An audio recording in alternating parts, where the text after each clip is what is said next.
अलैहि वसल्लम को हालत बिदारी में रूह और जिस्म समेत हुई है। एक तबका ऐसा है मुसलमानों में जो मेराज का इनकार करता है। वो कहते हैं ख्वाब में अल्लाह के पैगंबर सल्लल्लाहु अलैहि वसल्लम को मेराज हुई है। सातों आसमानों की सैर, जन्नत और जहन्नम, ये सारी चीजें आपने, वो कहते हैं ख्वाब में देखी है। ख्वाब में भी कई बार अल्लाह के नबी को ये चीजें दिखाई गई हैं, लेकिन रूह और जिस्म समेत भी अल्लाह के पैगंबर सल्लल्लाहु अलैहि वसल्लम को एक दफा मेराज करवाई गई। पहले मक्का से लेकर कुदस तक, बैतुल मक़दस तक, मस्जिद अक्सा तक सैर करवाई गई। इसको इसरा कहते हैं। बैतुल्लाह से, मक्का से फलस्तीन तक जो आपको सैर करवाई गई, ये इसरा कहलाती है। फिर बैतुल मक़दस से सातों आसमानों तक, जन्नत तक आपको ले जाया गया। इसको मेराज कहते हैं। तो अल्लाह के पैगंबर सल्लल्लाहु अलैहि वसल्लम रूह और जिस्म समेत जागते हुए आलम बेदारी में आपने मेराज की है। यह तो बात हतमी है। जो इसका इनकार करे उसने कुरान का इनकार कर दिया है। अल्लाह के पैगंबर सल्लल्लाहु अलैहि वसल्लम की मेराज का जो इनकार करे। अब रही ये बात कि किस महीने में और किस तारीख को आपको मेराज करवाई गई।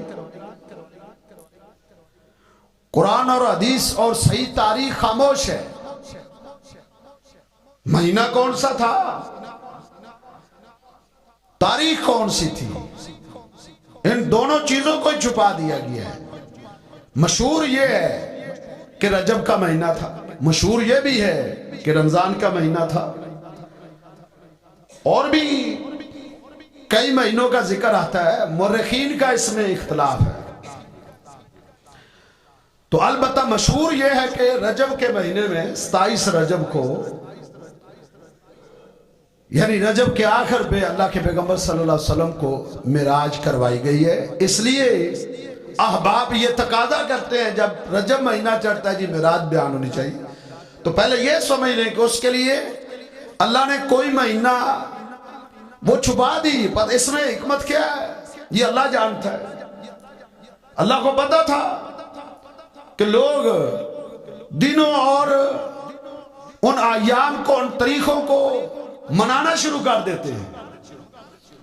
जिस तरह अल्लाह के पैगंबर सल्लल्लाहु अलैहि वसल्लम की पैदाइश की तारीख है कि वो तारीख कौन सी है, इसको अल्लाह ने छुपा दिया। इसलिए उम्मत में इख्तिलाफ है।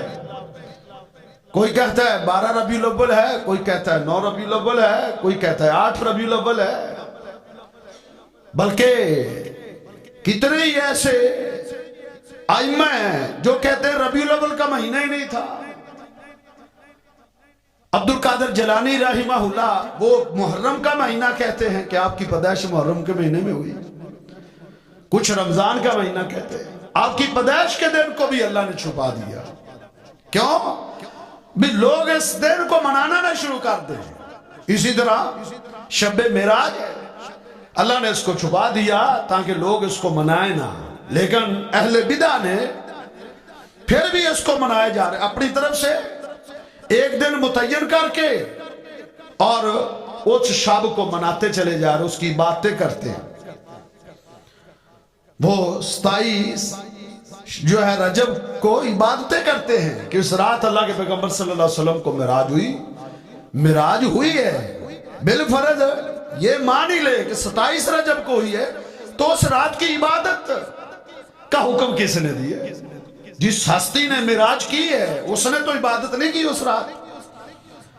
अल्लाह के पैगंबर सल्लल्लाहु अलैहि वसल्लम के हिजरत करने से, मक्का से मदीना हिजरत करने से 2 साल पहले, यानी मक्के के आखिरी 2 साल रहते थे। ये बात जो है ज्यादा मुअर्रिखीन बताते हैं कि आपको मिराज हुई है, यानी मदीने हिजरत करने से पहले हुई है। ये बात अटल है। तो आपने 10 साल मदीने में बसर किए, हर साल वो रात तो आती थी जिस रात आपने मिराज की है, लेकिन आपने तो नहीं मनाई, ना इबादत की, ना सहाबा ने की। तो ये इस बात की दलील है, अगर इसकी इबादत होती रहती तो इसमें इख्तिलाफ ही नहीं होना था। अब देखें, ताक रात जो है 21वीं रमजान की या 23वीं या जो है 25वीं या 27वीं या 29वीं, ये इबादत की रातें हैं, मुतय्यन है, मशहूर है, मरूफ है, कोई किसी को कोई इख्तिलाफ नहीं है। क्यों? अल्लाह के पैगंबर सल्लल्लाहु अलैहि वसल्लम ने इन रातों में इबादत की है और वो होती चली आ रही। तो पहले तो ये बात वाज़ेह करना जरूरी थी कि वो महीना और तारीख किसी सही हदीस में इसका सबूत नहीं। मिराज हुई है, अल्लाह ने वो रात छुपा दी है, उसमें अल्लाह की हिकमत है। तो अल्लाह के पैगंबर सल्लल्लाहु अलैहि वसल्लम को माँ रूह और जसद, जिस्म और रूह समेत मिराज करवाई गई है। सुबहान अल्लाज़ी अस्रा बिअब्दिही लैलन मिनल मस्जिदिल हराम इलल मस्जिदिल अक्सा, ये आगाज था कि अल्लाह के पैगंबर सल्लल्लाहु अलैहि वसल्लम उस रात सय्यदा उम्मे हानी के घर लेटे हुए थे। इसकी क्या वजह थी? गुफारे मक्का ने उन दिनों में आपको तांगी इतना किया हुआ था, आपका जीना 2 बार किया हुआ था कि आप उन दिनों में बड़े होशियार होके सोते थे, दाएं बाएं आप रहते थे, क्योंकि वो आपकी कत्ल के मंसूबे बना रहे थे गुफारे मक्का। तो आप सल्लल्लाहु अलैहि वसल्लम उम्मे हानी सैयदना अली रजी अल्लाह ताला अन्हु की बहन, उसके घर आप सोए हुए थे। जिस वक्त फरिश्ते आपको मिराज करवाने के लिए जिब्रील अमीन फरिश्तों की मायत में तशरीफ लाए हैं, तो आप उम्मे हनी के घर, उन्होंने आपको उठाया और उठा के आपको सहने मक्का में लाए, हतीमे मक्का, वहां आपको लाया गया। पहले आपका ऑपरेशन किया, जिब्रील अमीन ने आपका सीना चाक किया और सीना चाक करके आपके दिल को निकाला गया और उसको एक तश्त में, एक थाल में, एक परात में जमजम के साथ उसको धोया गया। मोलिया हिकमत व नूरा, उसमें हिकमत और नूर को भरा गया। ये आपका शक्के सदर था, यानी आपका ऑपरेशन किया जबरील ने आके, दिल को निकाल के धोया, फिर रख दिया, फिर सी दिया, सिलाई भी की। सहाबा कहते हैं हम अल्लाह के पैगंबर सल्लल्लाहु अलैहि वसल्लम की छाती मुबारक पर सिलाई के निशान देखते थे।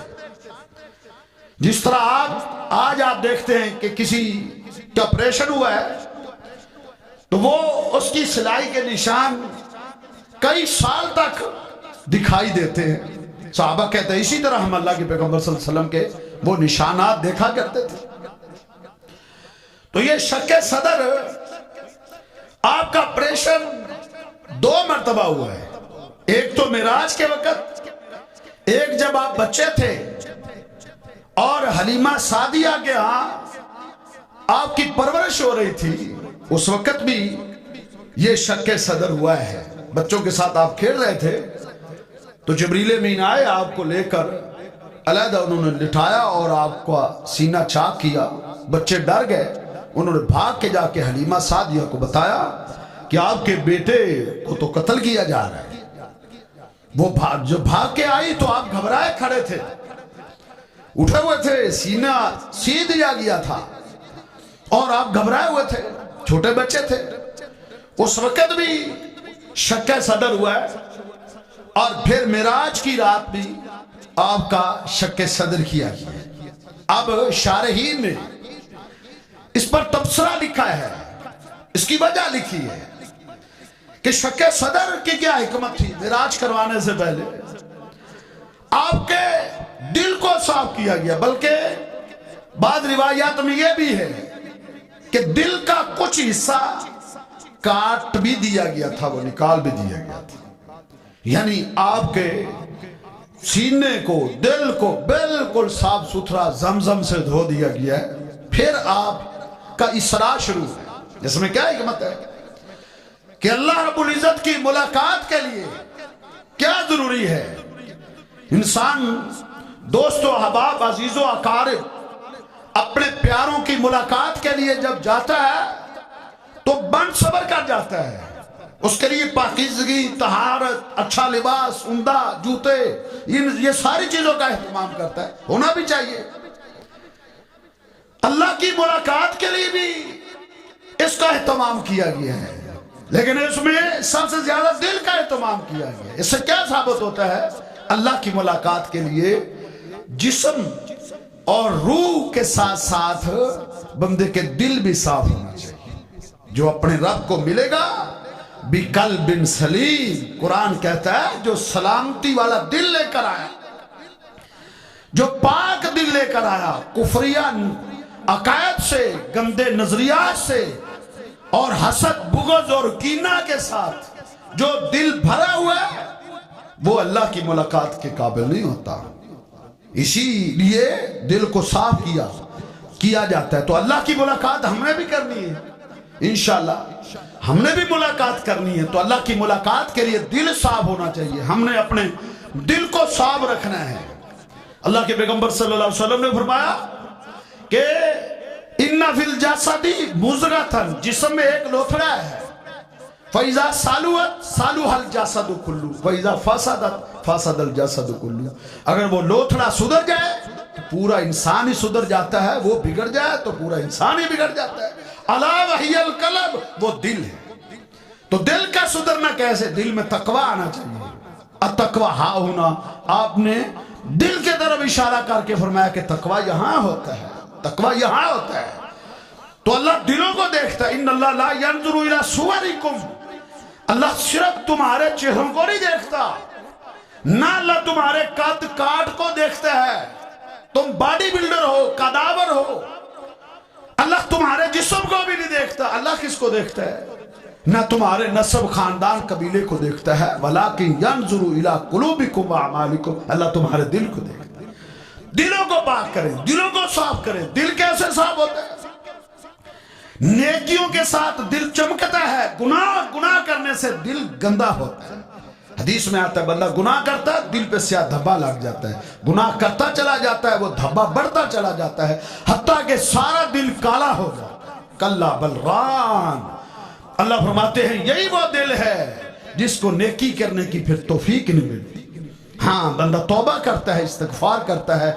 इस्तिगफार रेगमार है, दिल को साफ करने का रेगमार इस्तिगफार है। अस्तगफिरुल्लाह अस्तगफिरुल्लाह, उठते बैठते चलते फिरते पढ़ते रहे, दिल साफ हो जाएगा। फिर नेकी करने का, इबादत करने का, नमाजें पढ़ने में मजा आएगा। नमाजें छूटेगी तो ऐसा महसूस होगा कि मेरा कोई नुकसान हो गया। तो दिल का साफ होना जरूरी है। मिराज के लिए अल्लाह ने अपने पैगंबर के दिल को साफ किया। फिर आपके पास बुराक लाई गई और वो बुराक जो है खच्चर से छोटी थी, गधे से बड़ी थी, सफेद रंग की थी वो बुराक, और तेज इतनी थी कि उसका एक कदम हद निगाह तक होता था।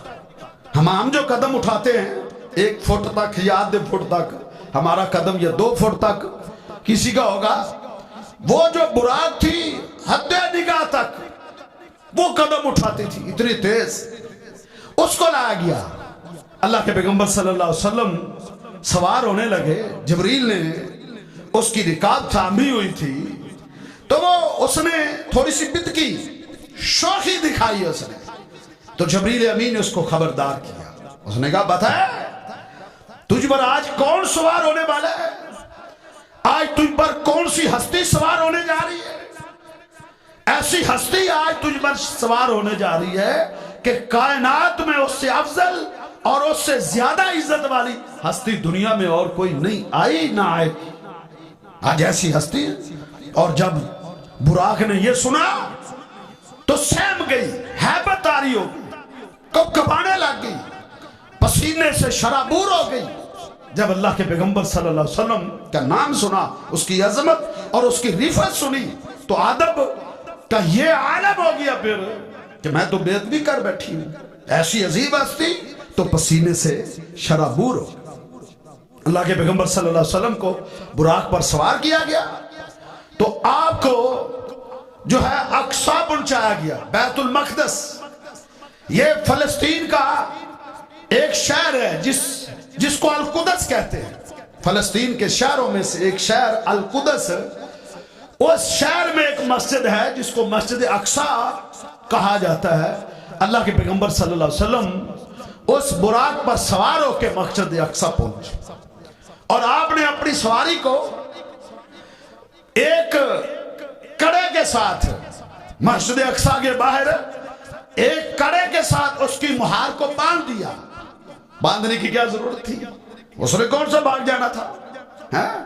وہ ہمارا گدھا تھوڑی تھا، لیکن وہ تو براق تھی، اس نے کیا بھاگنا تھا؟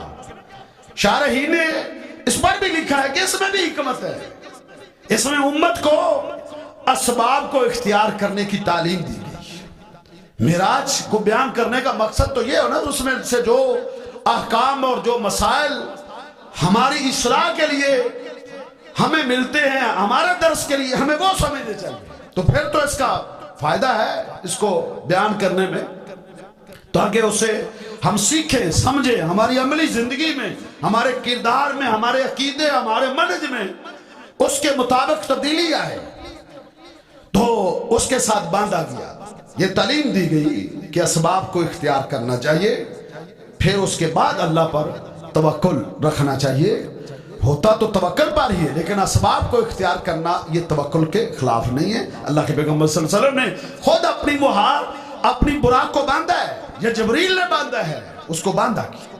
آپ صلی اللہ علیہ وسلم مسجد اقصی میں داخل ہوئے تو اللہ رب العزت نے آپ سے پہلے جتنے انبیاء جا چکے تھے سب کی روحوں کو اللہ نے ادھر اکٹھا کیا۔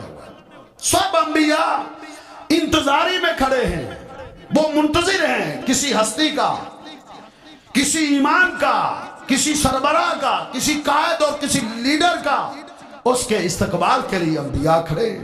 اللہ کے پیغمبر صلی اللہ علیہ وسلم آئے، آپ آگے بڑھے، آپ مصلی امامت پہ آئے، آپ نے 2 رکعت نماز پڑھائی، اور تمام انبیاء کو اللہ نے پیچھے کھڑا کیا۔ لوگ کہتے ہیں انبیاء تو فوت ہو گئے، دنیا سے چلے گئے ہیں، تو وہ کیا آگے؟ بھئی اللہ کے لیے تو کوئی مشکل نہیں، اللہ ان کی روحوں کو جدھر چاہے اکٹھا کر دے، اللہ کے لیے کوئی مشکل نہیں۔ وہ بولنے کی طاقتیں دے تو پتھروں کو بلا دے، حیات پیدا کرے تو جس میں مرضی حیات پیدا کر دے۔ تو یہ سارا واقعہ جو اسراء اور معراج کا یہ معجزہ ہے، یہ معجزہ ہے کہ انسان کی عقل عاجز آ جاتی ہے، انسان کی عقل جواب دے جاتی ہے، اللہ کی قدرتیں وہاں سے شروع ہو جاتی ہیں۔ تو جو تمام انبیاء کو اللہ کے پیغمبر صلی اللہ علیہ وسلم نے امامت کروائی ہے، پھر اس کے بعد آپ صلی اللہ علیہ وسلم کے لیے ایک سیڑھی لائی گئی، سیڑھی، اس سیڑھی پر سوار ہو کے پھر آپ 7 آسمانوں پر گئے ہیں۔ جبریل امین آپ کے ساتھ تھے، پہلے آسمان پہ پہنچے، دروازہ جبریل امین نے دروازہ کھلوانے کو کہا کہ دروازہ کھولا جائے، تو پہلے آسمان کا جو فرشتہ تھا، بواب تھا، جس کی ڈیوٹی تھی دروازے پر، اس نے پوچھا کون؟ کہا انا جبریل، میں جبریل ہوں۔ کہا آپ کے ساتھ کون ہے؟ کہا میرے ساتھ محمد رسول اللہ صلی اللہ علیہ وسلم ہیں۔ تو اس فرشتے نے پوچھا ابو عیسیٰ ہی نہیں؟ آقا علیہ السلام کی آمد کا اللہ نے حکم دیا ہے، کیا آپ کی آمد کی اجازت دی گئی ہے؟ کہا ہاں۔ تو دروازہ اس نے کھول دیا، بلکہ اس نے مرحبا کا استقبال کیا۔ پہلے آسمان کے فرشتے نے آقا کا استقبال کیا اور بڑی خوشی سے کہا مرحبا بکا نعم المجیو، بہت اچھی ہستی آئی ہے، بہت عمدہ آج مسافر آیا ہے، عمدہ مہمان آیا ہے۔ اللہ کے پیغمبر صلی اللہ علیہ وسلم پہلے آسمان پہ گئے، آپ کی ملاقات آدم علیہ السلام سے ہوئی۔ آدم علیہ السلام آپ کو دیکھ کر جو ہے خوش ہوئے۔ پہلے تو آپ نہ پہچان سکے، آپ نے دیکھا کہ ایک شخص بیٹھا ہے، اس کے دائیں بھی کچھ روئے ہیں اور بائیں بھی روئے ہیں، لیکن آپ دیکھ کر حیران ہو گئے کہ یہ شخص کون ہے اور اس کے دائیں کون ہے، بائیں کون ہے۔ حیران اس لیے ہوئے کہ جب آپ دائیں دیکھتے تھے تو ظاہی کا آدم علیہ السلام ہنس پڑتے، پھر بائیں دیکھتے، جو بائیں جانب روئیں تھی ان کا دیدار کرتے تو بقا رو پڑتے۔ اللہ کے پیغمبر صلی اللہ علیہ وسلم یہ منظر ایک وقت تک کچھ دیر تک دیکھتے رہے۔ وہ کبھی دائیں دیکھتے ہیں، کبھی بائیں دیکھتے ہیں۔ دائیں دیکھتے ہیں تو ہنس پڑتے، مسکراہٹ آ جاتی ہے، بائیں دیکھتے ہیں تو رونا آ جاتا ہے۔ آقا علیہ السلام جبریل امین سے پوچھتے، جبریل یہ کیا ہے، یہ بزرگ کون ہے، یہ روحیں کیا ہیں، یہ روتا کیوں ہے، یہ ہنستا کیوں ہے؟ کبھی ہنستا ہے کبھی روتا ہے، دائیں دیکھتا ہے تو ہنستا ہے، بائیں دیکھتا ہے تو روتا ہے، یہ کیا ماجرا ہے؟ جبریل امین نے جواب دیا، آقا یہ آدم علیہ السلام ہیں، ابو البشر، ابو الخلق، یہ تمام انسانوں کے باپ ہیں، اور یہ دائیں جانب جو روئے ہیں یہ بھی آدم علیہ السلام کی اولاد کی روئے ہیں، بائیں جانب جو روئے ہیں یہ بھی آدم علیہ السلام کی اولاد کی روئے ہیں۔ کہا اچھا تمہیں روتے کیوں ہیں اور ہنستے کیوں ہیں؟ کہا دائیں جانب جو روئے ہیں یہ وہ روئے ہیں جنہوں نے جنت میں جانا ہے۔ یعنی پوری دنیا میں جتنے انسان زمین پہ آئیں گے ان میں جو جو جنت میں جائیں گے ان کی روحوں کو اللہ رب العزت نے آدم علیہ السلام کی دائیں جانب کر دیا ہوا ہے۔ ان کو دیکھتے ہیں تو ہنستے ہیں کہ یہ میری خوش ہوتے ہیں کہ میری جنتی اولاد بیٹھی ہے۔ بائیں جو ہیں یہ آدم علیہ السلام کی اولاد کی وہ روحیں ہیں جنہوں نے جہنم میں جانا ہے۔ اللہ ہمیں محفوظ کرے، اللہ ہمیں ان لوگوں میں کر دے جو آدم علیہ السلام کی دائیں جانب تھی۔ ان کو دیکھتے ہیں تو روتے ہیں۔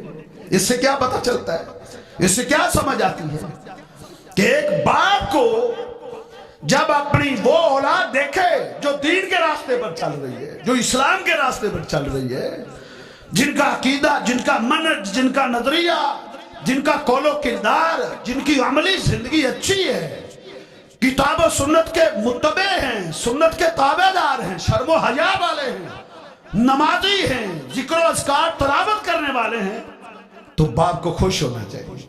اپنی فرما بردار اولاد کو جو اللہ کی فرما بردار ہے اسے خوش ہونا چاہیے کہ یہ جنتی ہے، اچھے راستے پر چل رہے، انہیں خوش ہونا چاہیے۔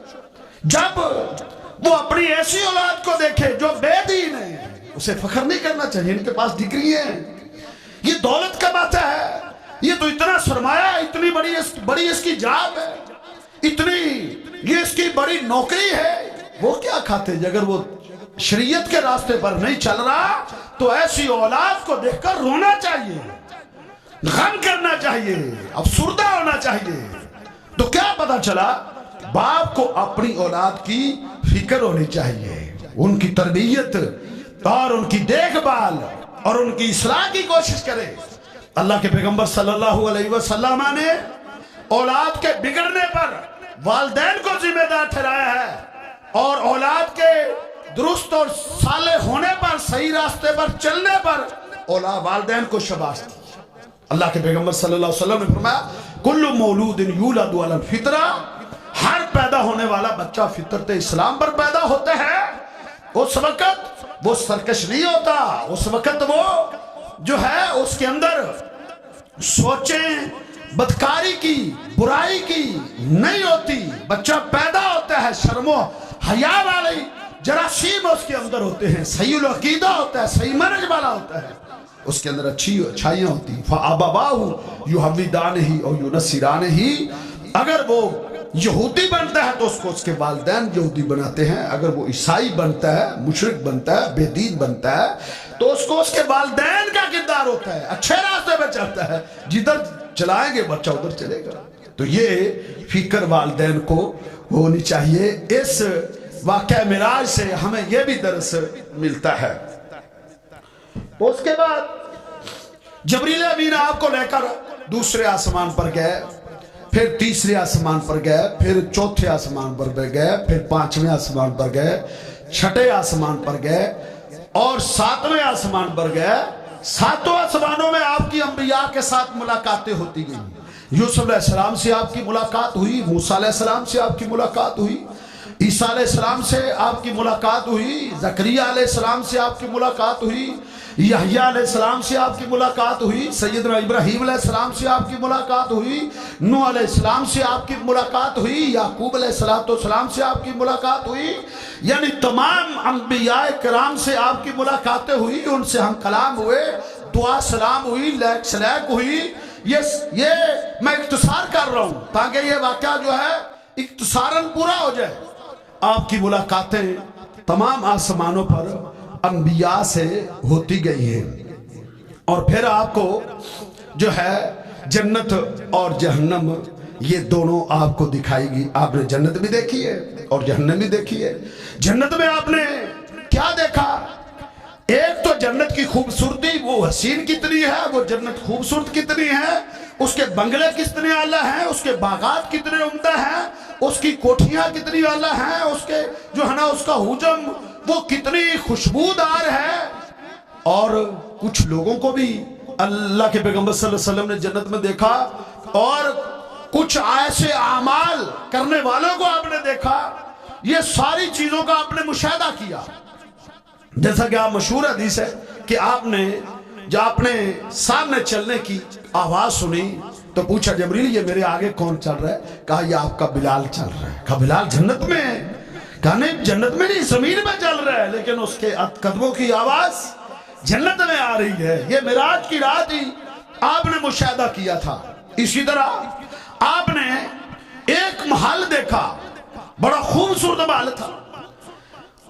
चलते गए महल्ला देखते, जबरील के साथ चल रहे हैं, जन्नत देख रहे हैं, एक बड़ा उम्दा महल देखा। आपने पूछा जबरील ये महल किसका है? हालांकि महल्ला तो कई गुजरे थे, न रुके थे, न थमे थे, न इस्तफसार किया था, न पूछा था, न सवाल किया था कि ये बंगले, ये कोठियां, ये बागात किस किस की। लेकिन एक महल आया तो रुक गए, कहा ये महल किसका है? कितना हसीन है, कितना खूबसूरत है। उस महल के अंदर खूबसूरत औरतें फिरती थी। तो ये महल किसका है और इसमें ये औरतें फिरती है, ये किसकी बीवी है? तो जबरील अमीन ने क्या जवाब दिया? कहा ये ली राजुलिन मिन कुरैश, ये एक शख्स का है। कहा वो कौन शख्स है? कहा वो मोहम्मद सल्लल्लाहु अलैहि वसल्लम की उम्मत में से एक शख्स है। कहा मैं मोहम्मद सल्लल्लाहु अलैहि वसल्लम, मेरी उम्मत है। किसका बाग, किसका ये महल है? उन्होंने जवाब दिया ली राजुलिन मिन कुरैश, ये एक कुरैशी खानदान के एक शख्स का ये महल है। आप फरमाने लगे आना कुरैशियुन, मैं भी कुरैशी हूं, मेरा महल है, मेरा बंगला है, ये मेरी कोठी है। कहा नहीं। कहा ये फिर किसकी है? कहा ली उमर बिन खत्ताब, ये महल उमर बिन खत्ताब का है। आपने उमर बिन खत्ताब का महल देखा। आप उस महल में दाखिल होने लगे, वापस पलटाए। वापस जब आ गए तो आपने सुबह हजरत उमर बिन खत्ताब से उसका जिक्र किया था। कहा उमर अब से खुश हो जा, जन्नत में मैं तेरा महल देख कर आया, मैं तेरा बंगला देख कर आया, मैं तेरी कोठी देख कर आया। उमर तेरा महल अल्लाह ने बड़ा खूबसूरत बनाया है, बड़ा आला बनाया है।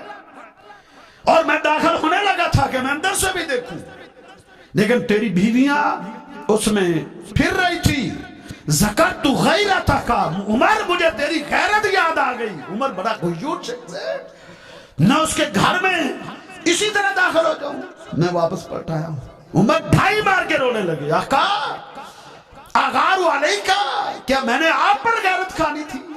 आपने मेरे महल और मेरे बंगले में दाखिल हो के उसको देख लेना था, उसका मुशाहिदा कर लेना था। ये गैरतें थी उन लोगों की। तो ये महल देखा उमर बिन खत्ताब रजी अल्लाह ताला अन्हु का।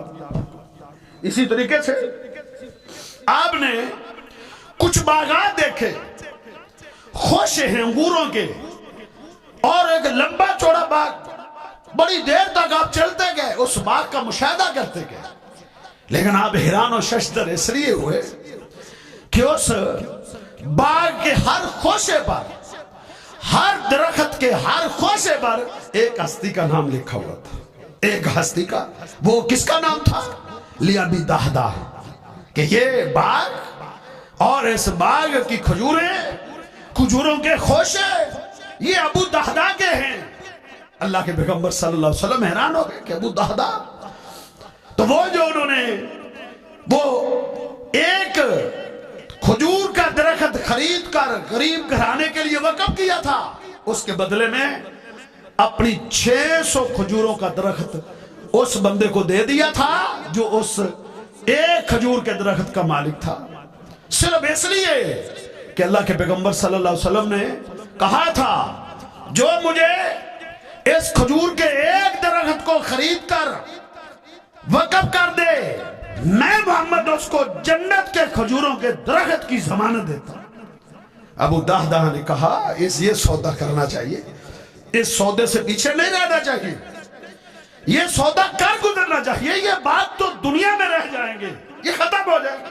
ये खेतों खलियान, ये महल्लात, ये बंगले, ये फैक्ट्रियां, ये कारखाने, ये दुनिया की जो है रौनके, ये साज धज, ये प्रोटोकॉल सब खत्म हो जाएगा, खत्म हो जाएगा। जो कुछ तुम्हारे पास है, कुल्लू मन अलैहा फान, कोई बाकी नहीं रहेगा। कहा ये सौदा कर गुजरना चाहिए। अल्लाह के पैगंबर सल्लल्लाहु अलैहि वसल्लम की ज़बान मुबारक से जन्नत के खजूर की दरख्त की गारंटी मिल रही है, जमानत मिल रही है, और क्या चाहिए? तो कर गुजरा, उसके पास गया, कहा अपना खजूर का दरख्त मुझे बेच। कहा मैं नहीं बेचता, बेच लो, इसके बदले में मुझसे 10 खजूरों के दरख्त ले लो। कहा मैं नहीं देता, 20 ले लो, नहीं देता, 30 ले लो। बढ़ाते गए, कहता जा, तू ना बेचने पे है तो मैं बेचने पर आ गया हूं, मैं खरीदने पर आ गया हूं। जा, मेरे खजूरों का दरख्त बाग को जानता है? कहा हाँ। कहा तेरे खजूरों का बाग तो मशहूर है, इलाके में मशहूर है। क्या जा सारा खजूरों का बाग ले ले, एक दरख्त मुझे दे दे। वो कह रहा है मजाक तो नहीं कर रहा, वो हक्का बक्का रह गया कि ये 600 खजूरों का दरख्त मुझे दे देगा, इसकी कुल कायनात है, ये मुझे दे देगा। अल्लाह अकबर। उसने कहा मजाक नहीं, ये तू ले ले। कहा ठीक है, सौदा हो गया। अल्लाह के पैगंबर के पास आया, कहा अल्लाह के रसूल, मैंने वो खजूर का दरख्त खरीद कर वक़्फ़ कर दिया है उस गरीब यतीम घराने के लिए, अब मुझे जन्नत में खजूरों का बाग मिलेगा ना, उसकी गारंटी पक्की है ना? कहा अबू दहदा, वो मैंने नहीं की, वो अल्लाह ने की है। वमन नस्तक़ु मिनल्लाहि कीला, अल्लाह से ज्यादा और सच्ची जात क्या हो सकता? तो अल्लाह के पैगंबर सल्लल्लाहु अलैहि वसल्लम ने कई बार ख्वाब में भी उस बाग को देखा कि एक बाग, उसमें अबू दहदा का नाम लिखा हुआ, खुशबू में नाम लिखा। कैसी गारंटियां थी, क्या उनका ईमान था और क्या अकीदा था और क्या माने था। अल्लाह के पैगंबर सल्लल्लाहु अलैहि वसल्लम ने इन सारी चीजों का मुशाहिदा किया। जन्नत में चलते चलते एक जगह अल्लाह के पैगंबर सल्लल्लाहु अलैहि वसल्लम को बड़ी खुशबू आई, बड़ी खुशबू आई, बड़ी उम्दा। आपने पूछा जबरील, ये खुशबू क्या है? कि मैं सारी जन्नत को, मैंने जितना जन्नत में घूमा है, बड़ी बड़ी खुशबुएं थी, बड़े बड़े खुशबुओं के हुले थे, लेकिन ये खुशबू मैंने और कहीं नहीं देखी। ये खुशबू क्या है? तो जबरील ने आवाज दी कि ये खुशबू जो है, ये माशिता तू इब्नती फिरौन, फिरौन की बेटी, उसकी खादिमा, उसकी कंगी करने वाली, उसकी और उसके बच्चों के घर से खुशबू आ रही। सुभान अल्लाह।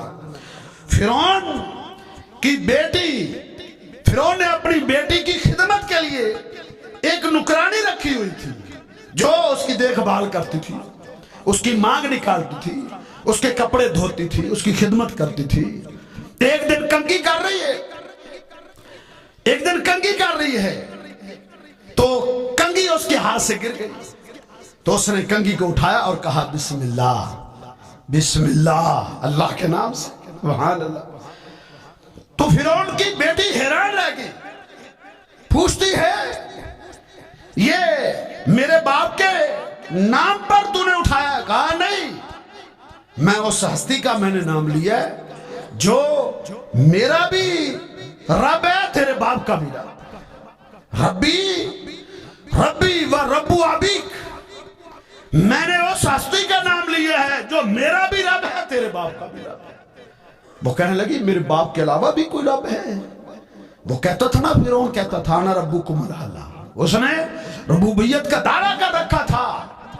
इख्तियार मिला ना, इक्तदार मिला ना। बाद लोग इक्तदार में आते हैं, हुकूमतों में आते हैं, वो अपनी हैसियत भूल जाते हैं, वो अपना माजी भूल जाते हैं और वो सरकश बन जाते हैं।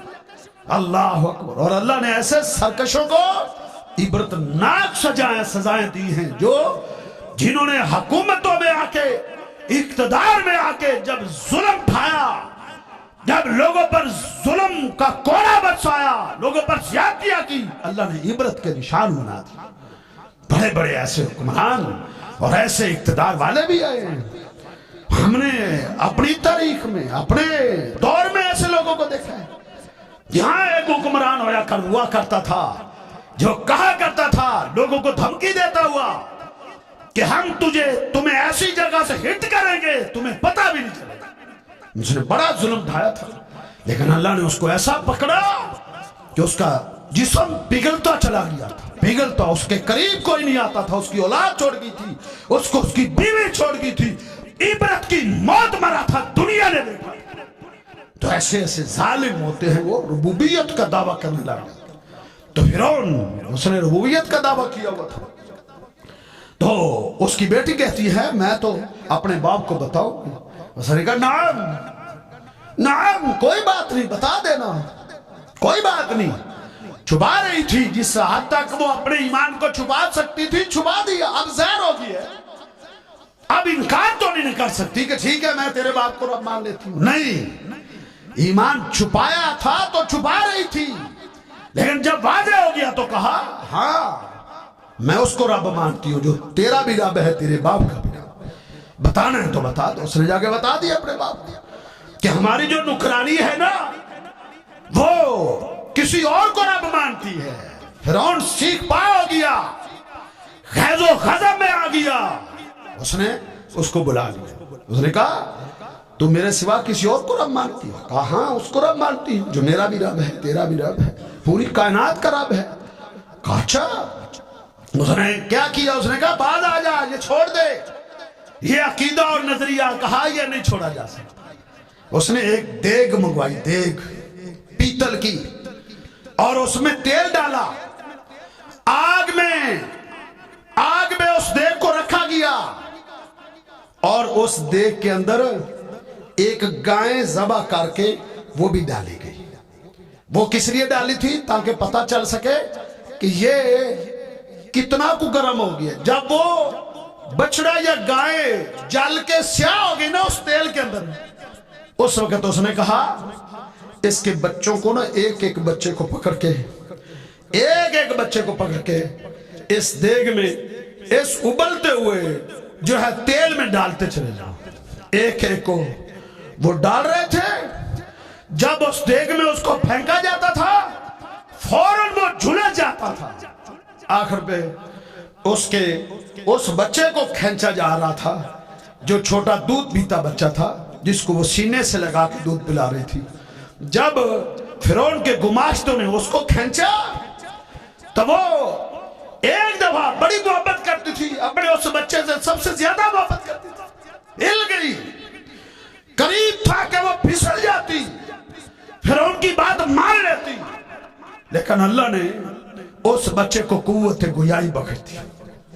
जब उसको छीना गया تو وہ بچہ بول پڑا، اس نے کہا ماں غم نہ کر، ماں ڈرنا نہیں، ماں غم نہیں کرنا، اِنَّا عذاب الدنیا احوان من عذاب الاخرہ۔ دودھ پیتے بچے نے بات کی، بولا، اس نے کہا ماں کیوں پھسل رہی ہے؟ یہ دنیا کا عذاب ہے، دنیا کا عذاب آخرت کے عذاب کے مقابلے میں بالکل ہلکا ہے، اس کی کیا حیثیت ہے؟ عارضی عذاب ہے، عارضی وقتی ہے، ماں آگے جنت ہے۔ چھوٹے سے بچے نے اپنی ماں کو حوصلہ دیا، ماں کو لیکچر دیا، اپنی ماں کو واعظ کیا، اپنی ماں کی ذہن سازی کی، اس کو استقامت کا درس دیا، اس کے پائے ثبات میں مضبوطی پیدا کی۔ ماں بہادر باقی کہا ٹھیک ہے لے جاؤ، ڈال دو، اس کو بھی ڈال دیا۔ اب ماں کو لے جانے لگے ہیں تو وہ کہتی ہے روکو، فرعون سے میں نے ایک بات کرنی، میں نے فرعون سے ایک بات کرنی ہے، مجھے فرعون سے ایک بات کرنے دو۔ وہ روکا انہوں نے کہ شاید یہ پھسلنا چاہتی ہے، فرعون کے پاس لائے، کہا یہ آپ سے بات کرنا چاہتی ہے۔ کہا کیا بات کرنا چاہتی ہے؟ کہا میری ایک خواہش ہے، میری ایک تمنا ہے، میری ایک آرزو ہے، وہ تم نے میری فرمائش ہے کہ وہ تم پوری کر دینا۔ کہا وہ کیا ہے؟ کہ جب تو مجھے بھی پھینک دینا تو نے، تو میری اور میرے بچوں کی ہڈیوں کو ایک کپڑے میں باندھ کر ایک ہی قبر میں دفن کرنا، بس یہ میرا ایک تقاضا، جو مرضی کر۔ فرعون کہنے لگا تو ہماری خدمت کرتی رہی ہے، تیرا بھی تو ہم پر حق ہے نا، تیرا جو حق ہے اس حق کے بدلے میں ہم تیری اس فرمائش کو پورا کریں گے۔ اس کو بھی انہوں نے ڈال دیا، وہ بھی جل گئی، جھلس گئی۔ انہوں نے ان کی ہڈیوں کو اکٹھا کر کے باندھ کے ایک قبر میں دفن کر دیا، اور اس قبر سے خوشبوئیں آ رہی اور جنت میں بھی خوشبوئیں پھیل رہی ہیں۔ یہ استقامتوں کی سلے ہیں۔ ان الذین قالوا ربنا اللہ ثم استقاموا تتنزل علیہم الملائکہ، جو استقامت کے پہاڑ بڑھ جاتے ہیں اللہ کی نصرتیں اور مددیں اترتی ہیں، دنیا میں کٹ جاتے ہیں، اللہ ان کو آخرت میں کامیاب کر دیتا۔ تو آپ نے پوچھا یہ خوشبو کس کی ہے؟ کہا فرعون کی بیٹی کی خدمت کرنے والی اس کی اور اس کے بچوں کے محل سے خوشبو ہے۔ سبحان اللہ۔ تو اللہ کے پیغمبر صلی اللہ علیہ وسلم نے یہ چیزیں دیکھی اور بھی دیکھی ہے۔ نبی صلی اللہ علیہ وسلم کی ملاقات ابراہیم علیہ السلام سے جب ہوئی تو ابراہیم علیہ السلام نے اللہ کے پیغمبر سے جو باتیں کی تھی، ان میں ایک بات یہ بھی تھی جو ہماری متعلقہ ہے زیادہ، کہا اقری امتا کا من سلام، اپنی امت کو میری طرف سے سلام کہنا۔ وہ سلام ہم تک بھی پہنچ گیا، تو اس کا جواب دینا ہے۔ ہم جواب کیسے دیں؟ اب سب دے جواب، وعلیہ السلام۔ اس کا جواب کیا ہے؟ وعلیہ السلام۔ ابراہیم علیہ السلام پر بھی سلامتی ہو۔ ہم تو نماز میں بھی الحمدللہ اس کا جواب دیتے ہیں، ابراہیم علیہ السلام پر بھی اور ان کی آل پر بھی سلام بھیجتے ہیں، درود بھیجتے ہیں، ان کے لیے بھی دعائیں کرتے ہیں۔ تو ابراہیم علیہ السلام نے ہمیں یہ کہا، ساتھ کہا اپنی امت کو میرے ایک میسج دے دینا۔ میسج کیا ہے؟ انہیں کہنا جنت بڑی خوبصورت ہے، جنت کی زمین بڑی عمدہ ہے، جنت کا پانی بڑا عمدہ ہے، جنت کی زمین زرخیز ہے، لیکن اپنی امت کو کہہ دینا چٹیل میدان ہے، اس میں کھیت، باغات، بنگلے وہ تم نے خود بنانے ہیں، ہم کیسے بنائیں گے؟ کہو اپنی امت کو کہو سبحان اللہ والحمدللہ ولا الہ الا اللہ ولا حول ولا قوت الا باللہ، اٹھتے بیٹھتے چلتے پھرتے یہ پڑھتے رہا کرے، ان کے باغ بھی جنت میں بنتے رہیں گے، محل بھی بنتے رہیں گے، بنگلے بھی بنتے رہیں گے۔ اللہ اکبر، پڑھیں گے نا انشاءاللہ، سبحان اللہ والحمدللہ ولا الہ الا اللہ واللہ اکبر ولا حول ولا قوت الا باللہ، یہ کثرت سے پڑھتے رہا کریں، جنت میں محل بنتے ہیں، باغات اگتے ہیں، وہ دائمی ہے میرے بھائیوں، وہ دائمی ہے۔ یہ دنیا کا سب کچھ آتی ہے، دیکھیں بڑے بڑے دنیا پہ حکمرانیاں کرنے والے چلے گئے، کیا لے گئے ساتھ؟ کچھ بھی۔ تو یہ جنت تھی. اور بھی تھا, میں دوسری طرف بھی آنے, نبی علیہ السلام نے جہنم کو بھی دیکھا. جہنم میں جو ہے کئی سزائیں دیکھی. جہنم کی جو ہے اس کی وسعت, اس کے عذاب, اس کی شدتیں, اس کی آگ, اس کے سانپ, اس کے بچھو, کیا ان کا حجب تھا, کیا ان کی زہریں تھی, کیا اس کی سزائیں تھی. علمان والا فیس. اللہ ہم سب کو محفوظ فرمائے.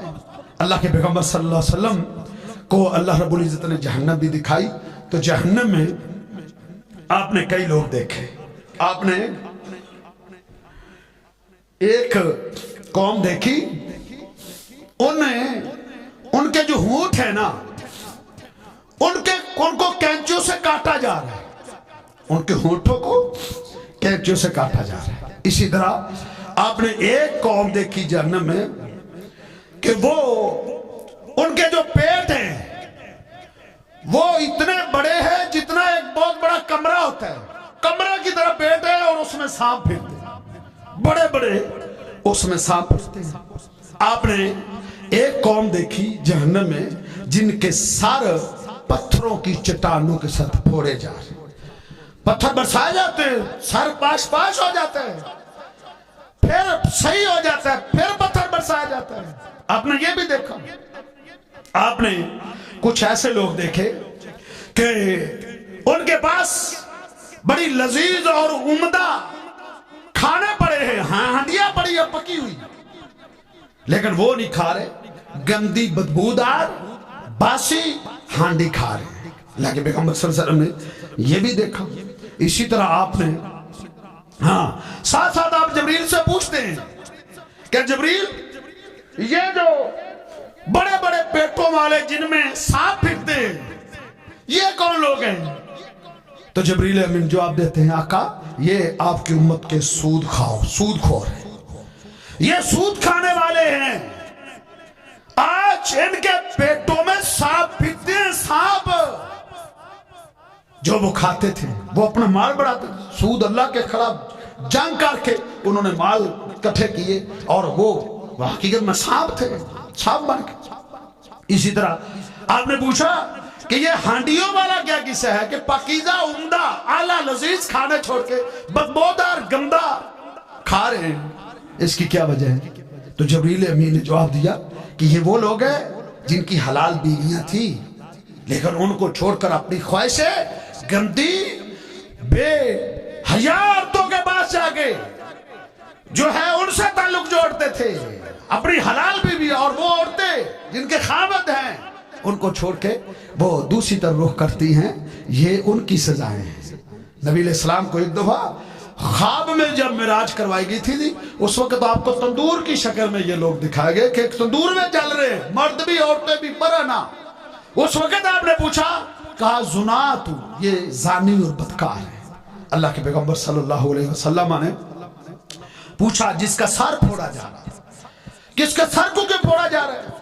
کہا تتساقل رؤوسہم عن الصلاۃ, جب اذان آتی تھی ان کے سر بوجھل ہو جاتے تھے, بھاری پڑ جاتے تھے, نماز کی طرف نہیں آتے تھے. اذانیں آتی تھی, مجلسوں میں بیٹھے رہتے تھے, گپے لگ رہی ہیں اپنی بیٹھکوں میں, اپنے ڈیروں میں, اپنے گھروں میں, اپنے دفاتر میں, اپنے کاروبار میں لگے ہوئے, کوئی پرواہ نہیں. آج ان کے سروں کو پھوڑا جا رہا ہے اس لیے کہ یہ نمازوں میں نہیں آتے تھے.